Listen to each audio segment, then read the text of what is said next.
Good afternoon. This is Bill Eschenbaugh, the Dirt Dog, Eschenbaugh Land Company in Tampa, Florida.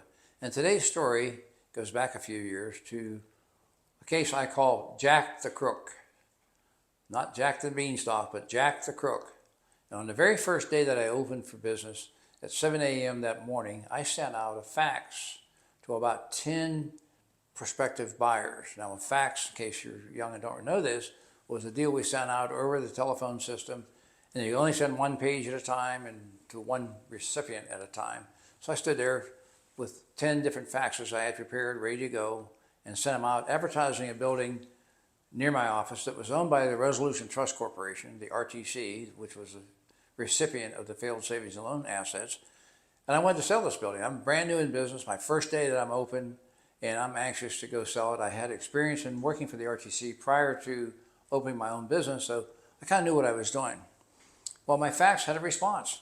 And in walked a silver-haired gentleman wearing a beautiful suit, probably a $1,000 suit back in those days, and introduced himself as a retired automotive executive from Canada. He'd been on the board of a big manufacturing company up there, and he was here to make some investments.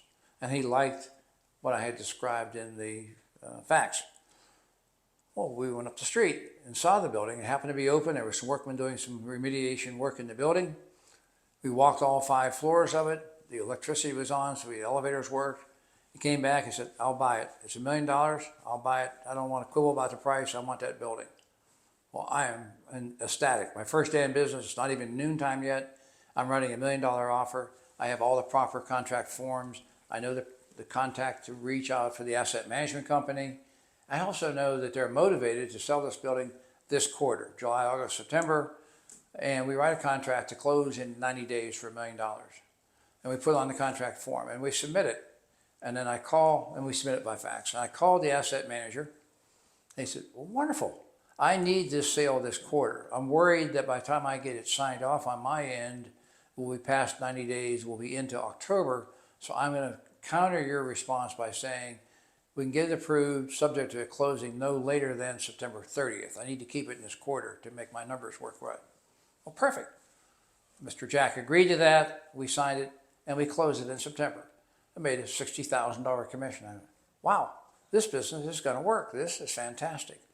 Mr. Jack took me then to buy, or well, write contracts at least, on almost $10 million worth of FDIC and RTC owned assets around the country. We had apartment projects, we had a shopping center. This is too good to be true. Like I say, first day, first morning, 7 a.m., send a fax, 10 o'clock a buyer walks in, present a contract by noon. This is hog heaven for me. Well, I wake up one Saturday morning and read the headlines in the paper. Mr. Jack and his wife have been arrested, accused of fraud by the FBI, frauding the SBA, the FDIC, the RTC, and they've confiscated all of his accounts and frozen them, and he's in jail. And on Monday morning, early in the morning, 2 steely-eyed FBI guys came to see me. They seemed to think I might have had some involvement with Jack beyond just being a broker, so I'm not above suspicion. And they go through my files and they go through my records and take almost all day examining me about Mr. Jack and what happened. Well, it turns out Mr. Jack had some big scam going with the SBA where he would get a loan to a business that didn't exist, and he would then go in to remediate the building for asbestos or whatever else he had going on.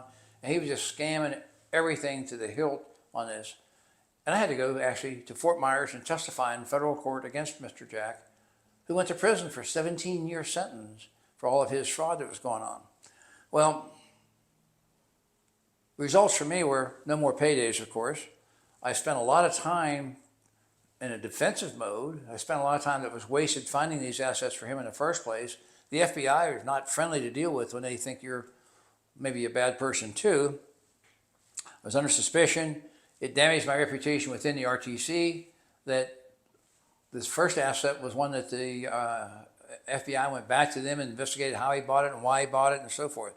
So I guess my advice would be, in today's world, much easier to do, but someone new comes to you to do business, run a little background check, Google them, figure out who they are, go to the state and look at the SunBiz, see if their business is registered, and find out if they have the financial capacity to close the deal.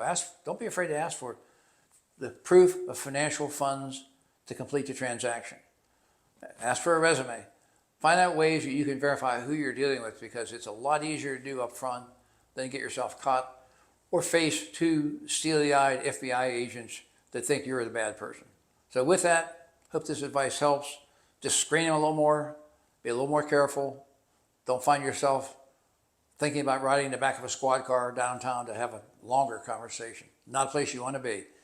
From the Dirt Dog, remember, Jack the Crook put me on the hook. Take care.